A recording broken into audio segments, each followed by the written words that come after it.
Saturday. Oh, it's Friday. Seem like a Saturday?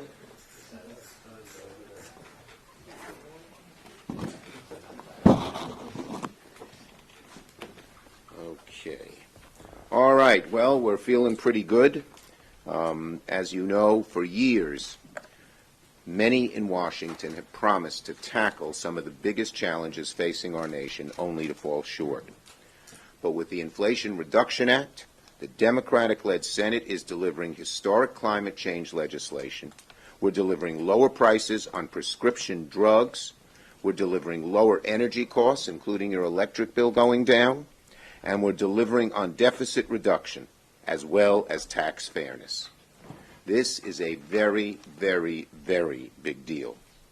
I'm pleased that we have reached an agreement on inflation reduction, on the Inflation Reduction Act, and I believe that this will, let me say that again. I'm pleased we have reached an agreement on the Inflation Reduction Act that I believe will receive the support of the entire Senate Democratic Conference. I've had many productive discussions with every member of our caucus over the last few days, and we've addressed a number of important issues that they have raised.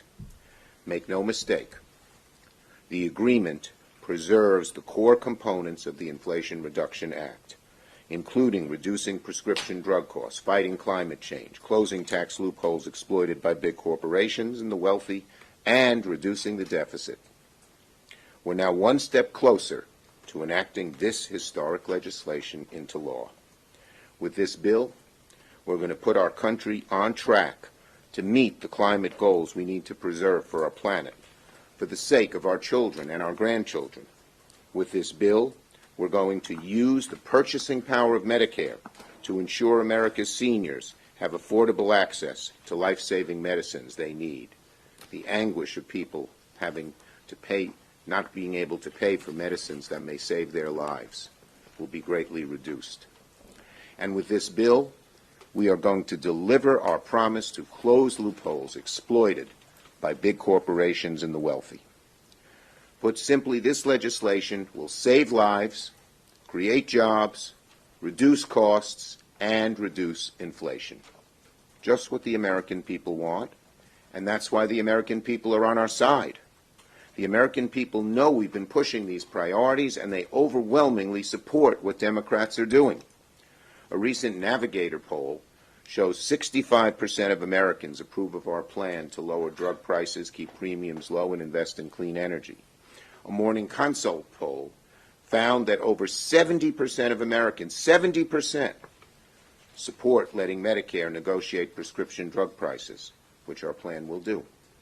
And another group, Data for Progress, found the Inflation Reduction Act had a net approval of 51 points.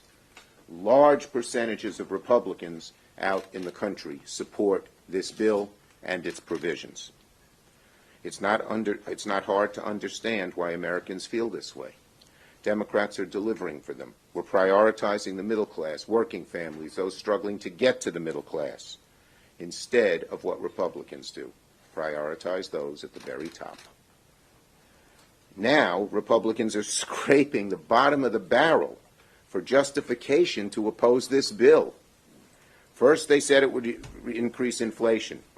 That was debunked by expert after expert. Then they said it would increase taxes. That was also proven false.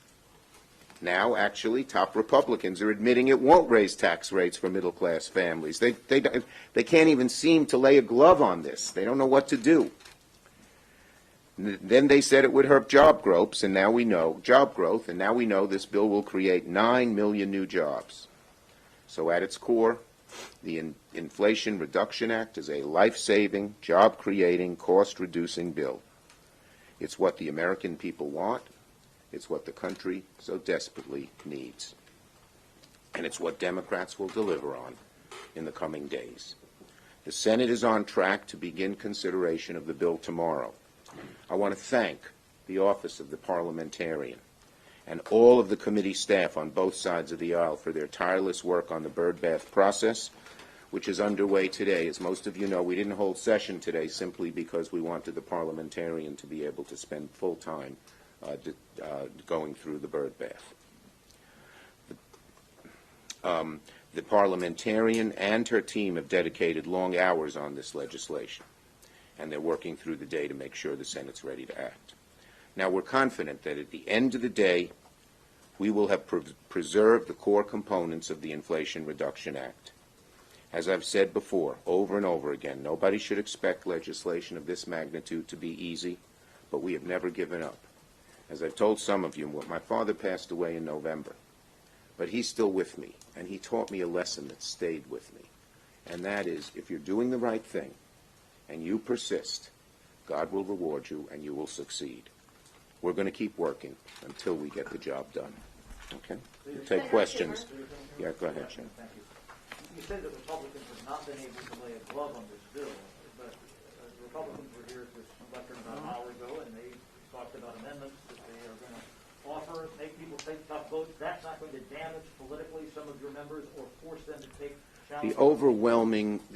When we pass this legislation, that will dominate, and these amendments, Vote-A-Rama legislation amendments, will be dwarfed by that we're actually helping the American people instead of just playing political games. Senator Schumer, with Senator Sinema now on board, do you anticipate it smooth sailing from here on out? Look, they're going to do lots of amendments.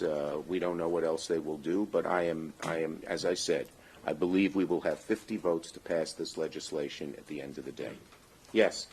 Senator Schumer, can you offer specifics about what, besides the carried interest loophole, has been taken out or changed to reach this agreement with Senator Sinema?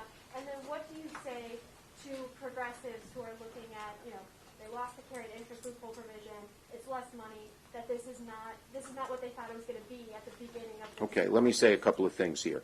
Number one, I believe strongly in the carried interest loophole. I have voted for it. I pushed for it. I pushed for it to be in this bill.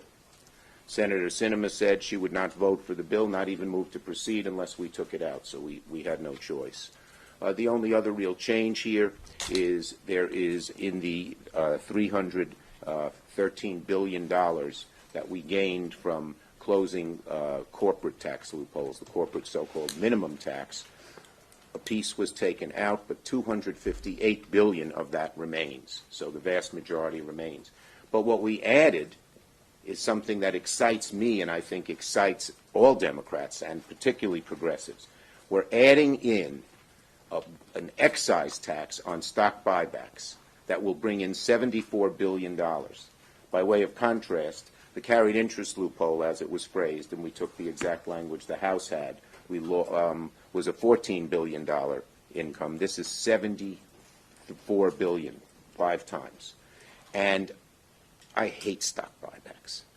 I think they are one of the most self-serving things that corporate America does. Instead of investing in workers and in training and in research and in equipment, they don't do a thing to make their company better, and they artificially raise the stock price by just reducing the number of shares. They're despicable. I'd like to abolish them. In fact, Sanders and I have legislation to do that.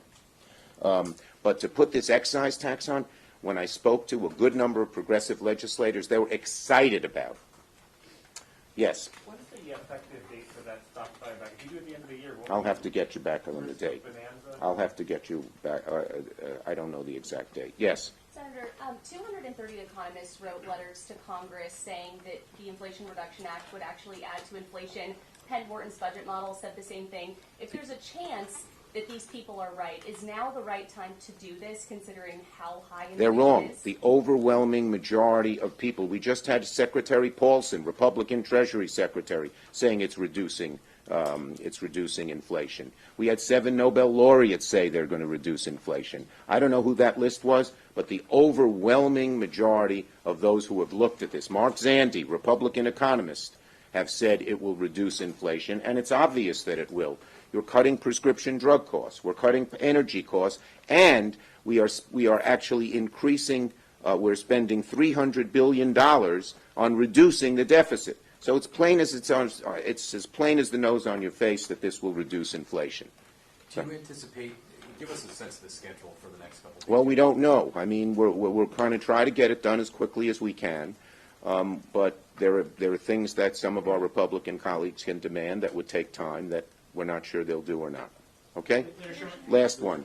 Senator Graham just essentially threatened a continuing resolution saying that Democrats wouldn't get 60 votes for a political payback scheme connected to the reconciliation bill.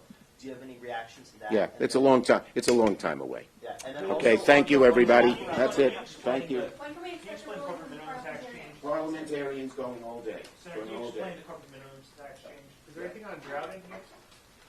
Yeah, we're working out the agreement. There will be something on droughting here.